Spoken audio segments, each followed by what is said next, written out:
Good morning. I'm Vimala, and today is Sunday, February 27th. And the world of samsara continues to roll on. I know we're all still concerned and watching the news and worried about the country of Ukraine and have been very touched by the sentiments of the people there and their dedication to keeping their country free. And I hope all of us are letting our lives be representative of the peace that we want to see all over the world.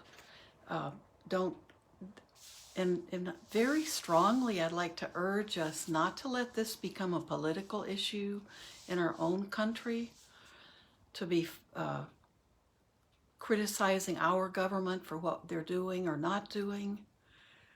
It's kind of a thin line, or using it as a political volleyball. But instead, I hope we can all be really internalizing this struggle in the world and reading the Heartwood of the Bodhi tree together, where we're talking about sunyata or anatta, the quality of no self, and trying to understand what that means.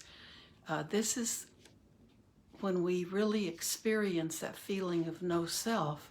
We're seeing our connection to all things in nature, in the world.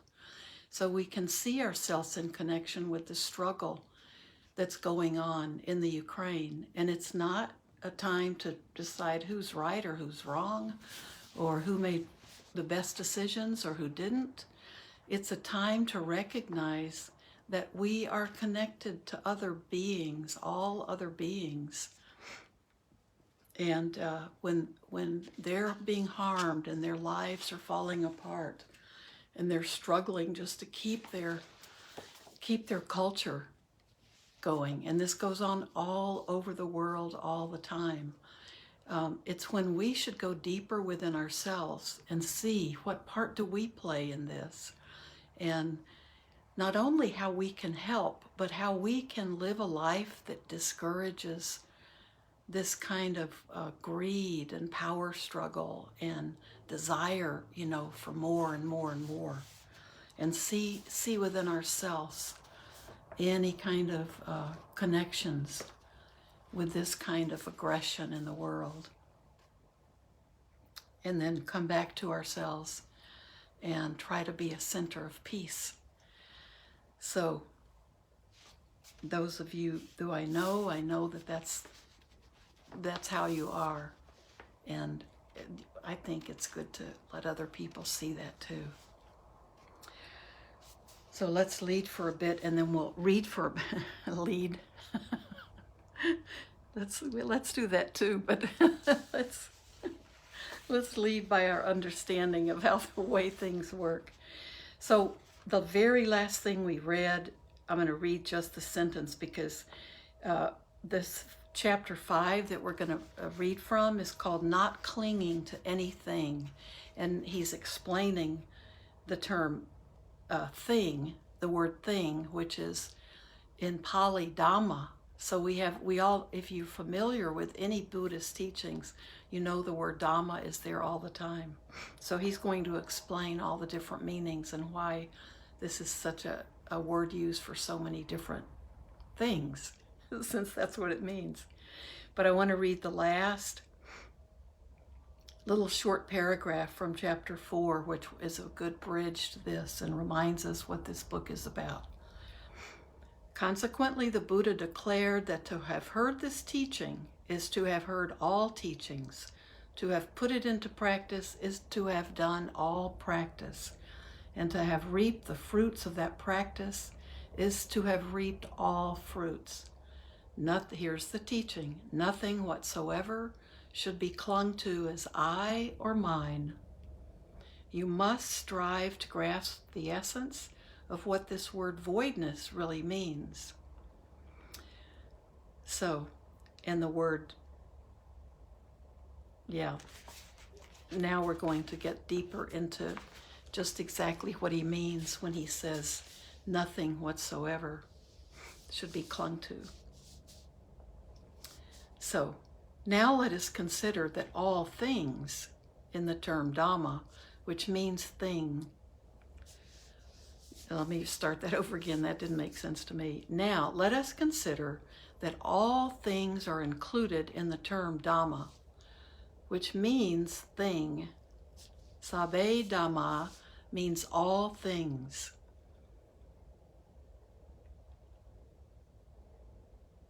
When you use the term all things, Sabbe Dhamma, you must be clear as to what it signifies.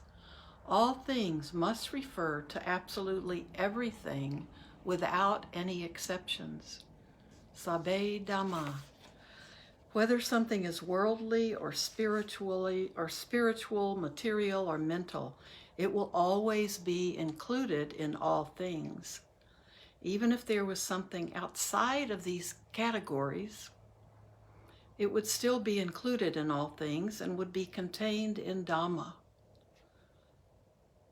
I would like you all to observe that worlds of material things, namely all realms of material objects, are Dhammas. The mind that knows all worlds is a Dhamma. If the mind and the world come into contact, that contact is Dhamma. And this is Dhamma is a Pali word. It's Dharma in Sanskrit, and in our Theravadan tradition, it's Pali. So the word is Dhamma, Dhamma. If any result of that contact arises, it is a Dhamma. If the mind, if any result of that contact arises, it is a Dhamma. Whether it's an emotion of love, hate, dislike, or fear, or whether it's satipanya, the clear seeing of things as they truly are. Right or wrong, good or bad, they are all Dhammas. If satipanya, which is that insight, clear seeing, if satipanya gives rise to a succession of knowledges, these knowledges are Dhammas. If those knowledges lead to the practice of morality, concentration, and wisdom, or any other type of practice, that practice is a Dhamma. The natural results of right practice, such as the path realizations, their fruits, and nibbana, or nirvana, are Dhammas also. In short, they are all Dhammas. The word Dhamma encompasses everything from the truly peripheral and superficial, the world of material objects, up to the result of Dhamma practice, the path, fruits, and nibbana. Seeing each of these things clearly is called seeing all things. And the Buddha taught that none of these things whatsoever should be grasped or clung to as I or mine. The body cannot be grasped or clung to, even more so the mind. It is an even greater illusion than matter is. Thus, the Buddha said that if one is determined to cling to something as self, it would be better to cling to the body because it changes more slowly. It is not as deceptive as the mind, which is immaterial and intangible. That's called Namadhamma. Mind here does not refer to the mind previously spoken of as being one and the same thing as voidness. But, so even mind has different meanings. There's mind and mind. So mind here does not refer to the mind previously spoken of as being one and the same thing as voidness, but to the mentality and assorted experiences which are the minds known by ordinary people. The contact between the mind and the world results in the various feelings of love, hate, anger, and so on. These are dhammas which are even less to be grasped at or clung to than the material dhammas, because they are illusions born of defiled illusion. Clinging to them is extremely dangerous. The Buddha taught that even satipanya should not be grasped at or clung to, because it is merely a part of nature. Attaching to it will give rise to fresh delusion. There will be I who have satipanya, and there will be my mindfulness and wisdom arising as new attachments. The mind is weighed down with grasping and clinging. It lurches about in line with the changes that its attachments undergo and suffers dukkha accordingly. Knowledge should be looked on as simply knowledge. If deluded, one grasps at or clings to it. Various kinds of attachments to rites and rituals will occur, through which one will experience dukkha without even noticing it. Practicing Dhamma is similar. It's just practice. We know it as natural truth that the results will always be in direct portion to the practice done. The results can't be taken as I or mine either. If one grasps at or clings to practice, one falls into error again, creates another spurious self, and experiences dukkha no differently than if one were clinging to something as gross, and here he means not subtle, as gross as sexual desire.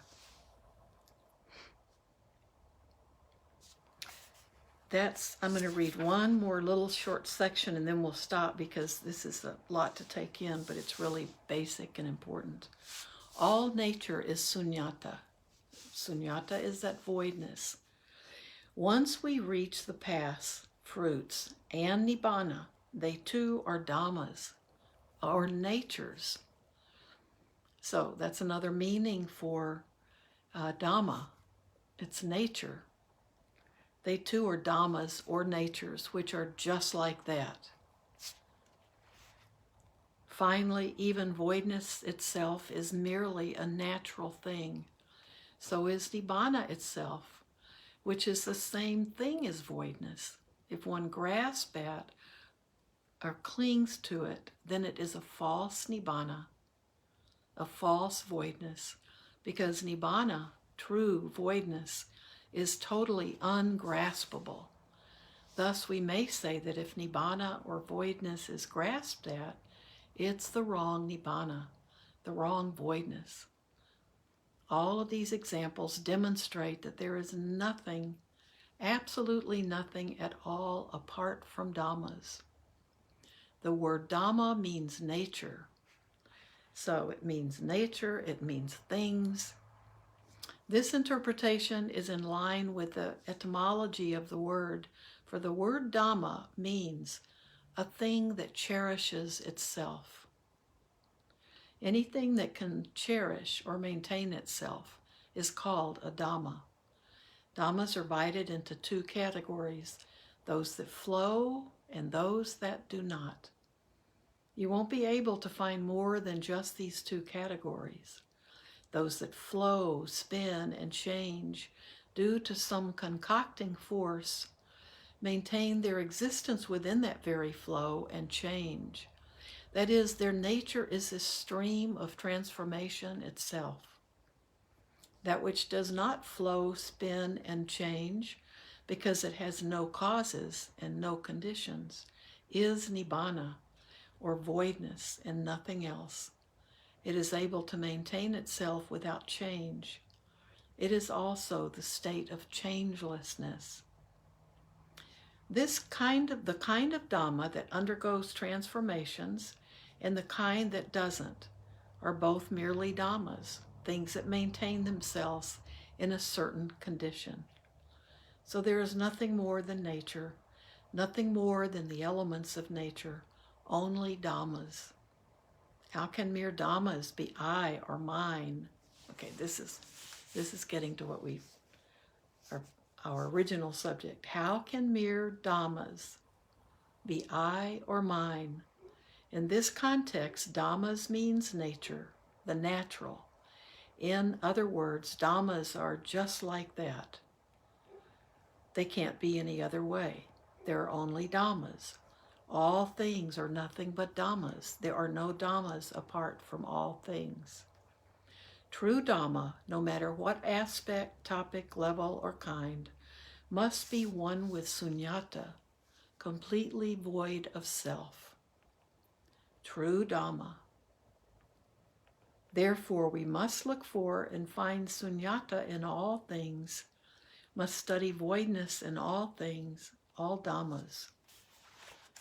To speak in terms of logic, all things equal dhammas. All things equal voidness. Dhammas equal voidness. We can express this in any number of ways, but the important point to understand is that there is nothing apart from nature, and all nature is voidness. Nothing whatsoever should be grasped at. Nothing whatsoever should be grasped at or clung to as being I or mine. So from this it can be seen clearly that voidness is the nature of all things. Only by ending every kind of delusion can sunyata be discerned. To see voidness, there must be panya, or wisdom, that is undiluted and undefiled, pure and true.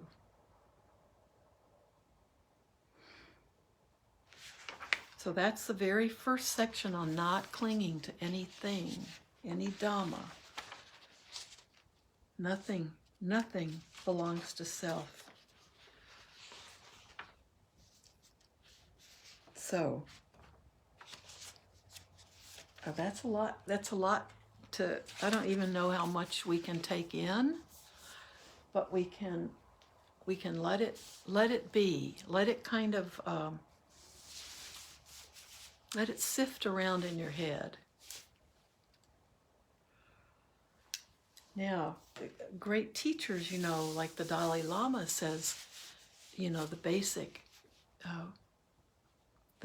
thing to do as a Buddhist is to be kind. And that is his way of talking about not clinging to anything as I or mine. And so that's reducing it to this beautiful simplicity, but it makes a lot of sense. We only, those strong emotions that rarely rise up unless we start identifying that something is, that we're connected to something in a very worldly way. If something happens to something that we own or something that we think of as our own, like our family. So let's sit together.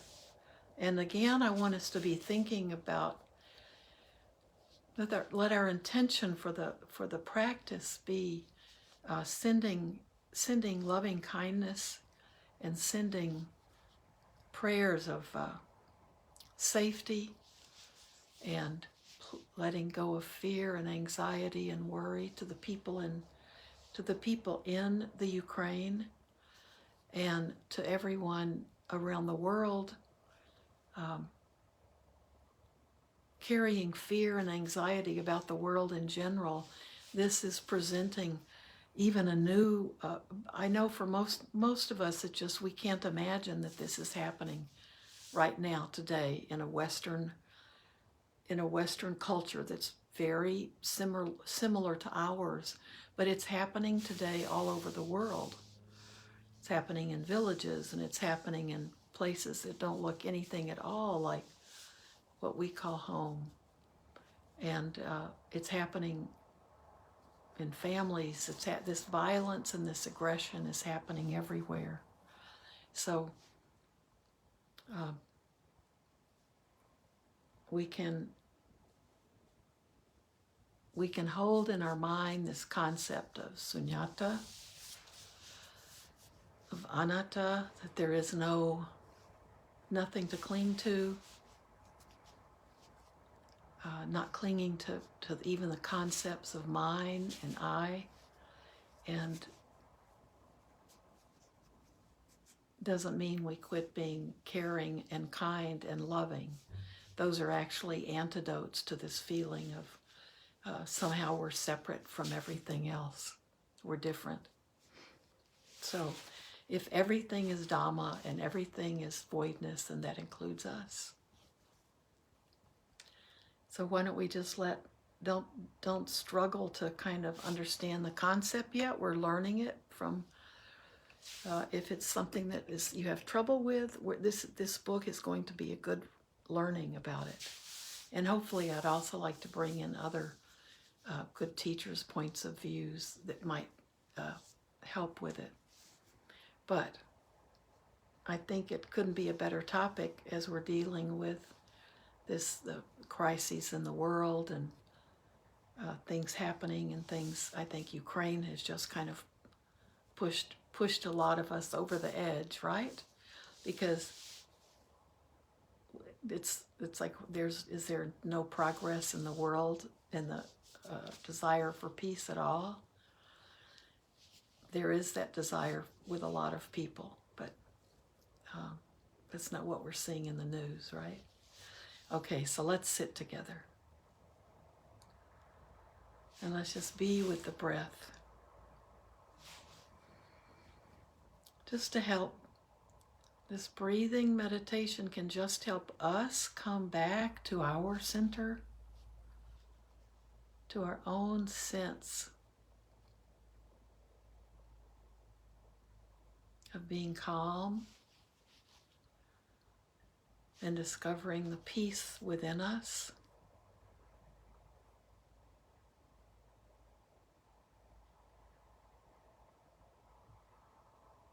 We're discovering the wisdom within us.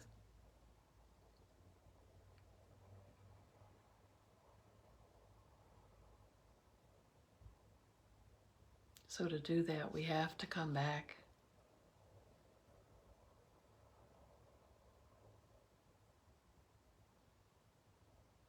Come back to calmness.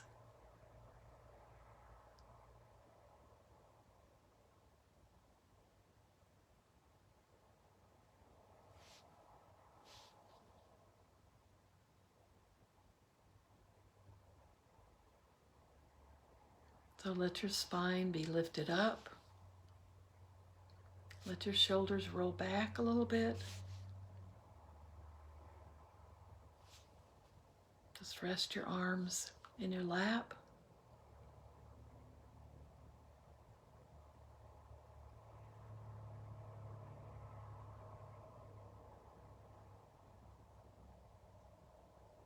When I say be with the breath, be aware that the body is breathing.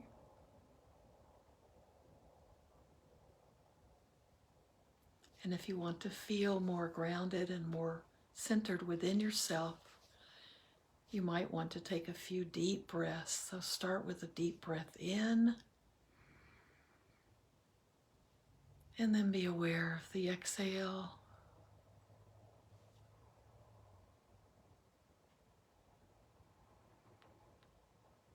In,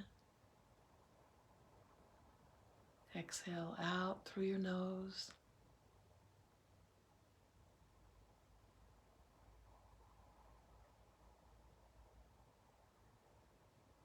And let your attention be lightly focused on this breath. The body's breathing, but we want our attention to have a place to rest. And if we let it rest lightly on the breath, we'll keep coming back. We'll keep coming back to the breath.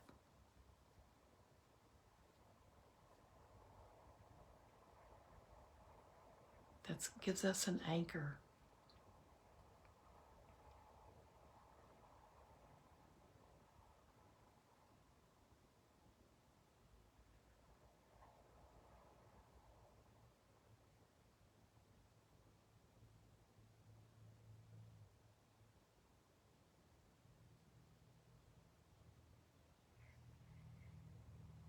And just be with the breath.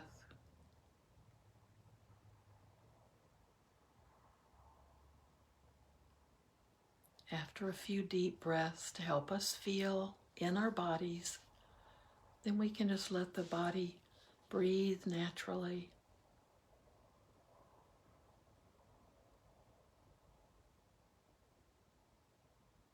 We can feel the breath. Be aware of where you feel your breath in your body.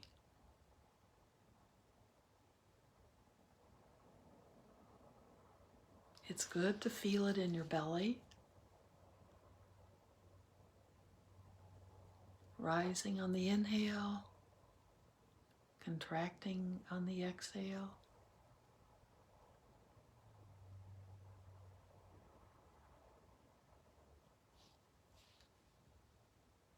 We can also feel it around our nostrils. It's a much more subtle feeling.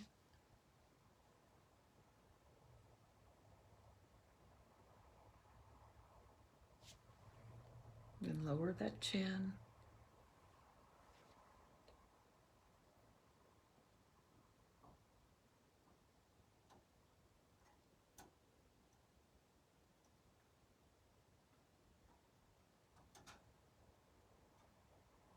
Do you feel your body begin to relax?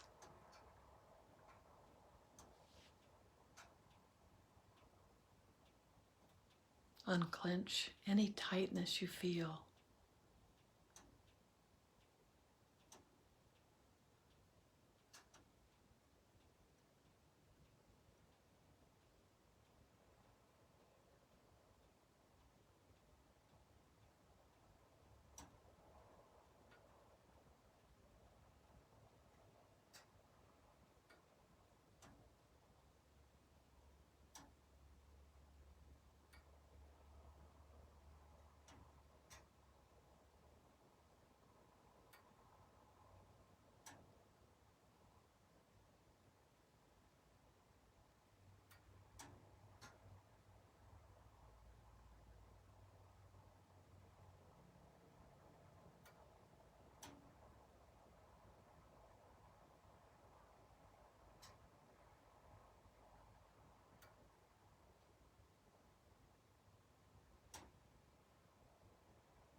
Just allow the mind to get a little bit more clear by letting go of thoughts.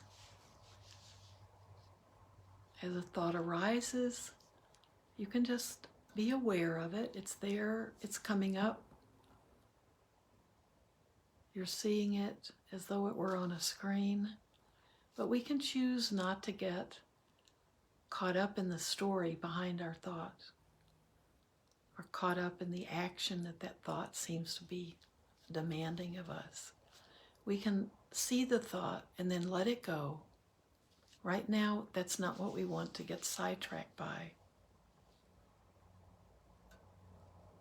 And each time you make that decision, no, I don't want to be distracted by this right now. I'm doing something else. So you come back to your breath. That's what you're doing right now. But it's every time you can make that decision for yourself, you're learning about mindfulness.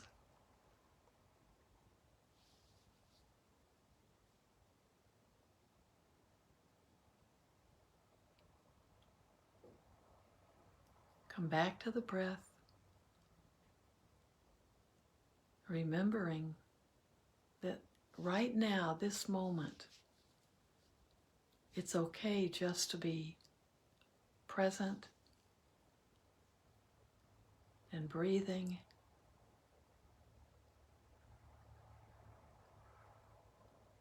And able to take everything in without having to react to everything.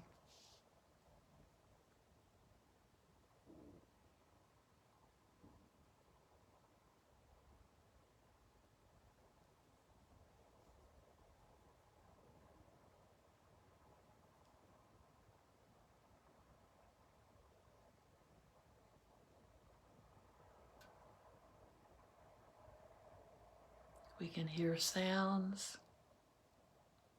We can feel our clothes on our skin.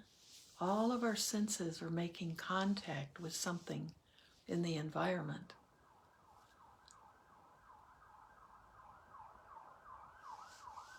That's why I intentionally open my patio door so the sounds aren't completely blocked out.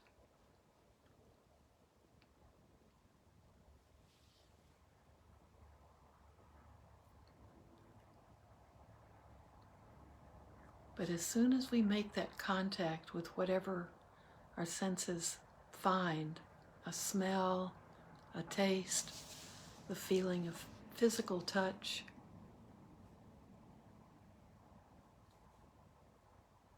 hearing, seeing,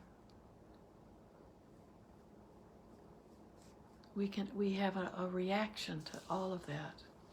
What we're working with when we practice with our breath, just to be aware of how many of those reactions come up for us.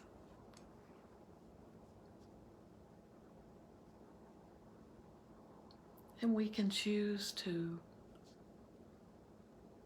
shift our attention to that sense contact experience, or we can stay and come back to our breath.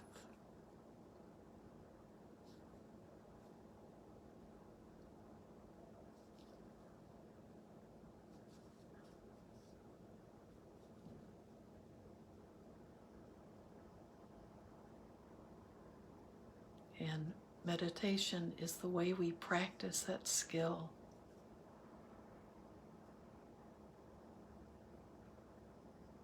We're learning to find a way to be able to come back to our breath.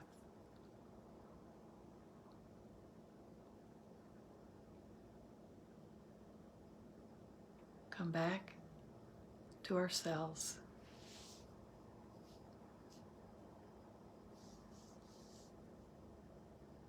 Come back to the present moment.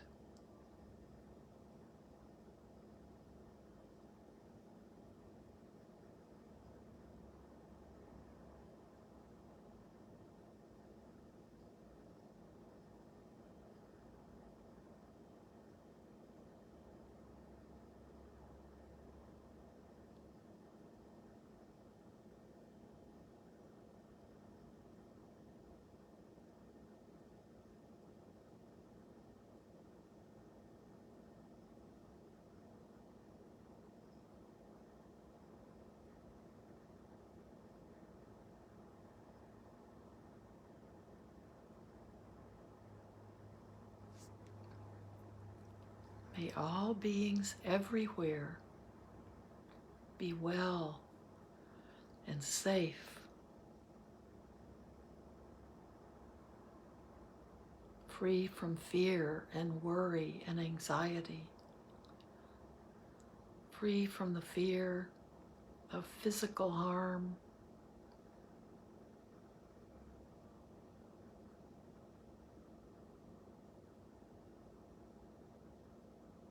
may all beings everywhere find peace in their hearts,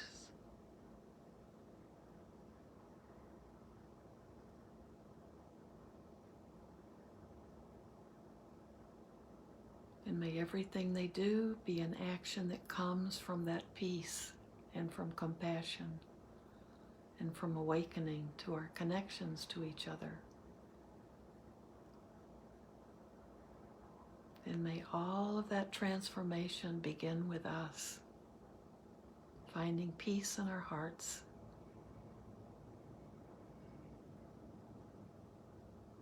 May everything today that we do and say and think be done for the benefit of all beings in this world, in our own families and our own hearts, in our own country, in the country of Ukraine, in all places around the world.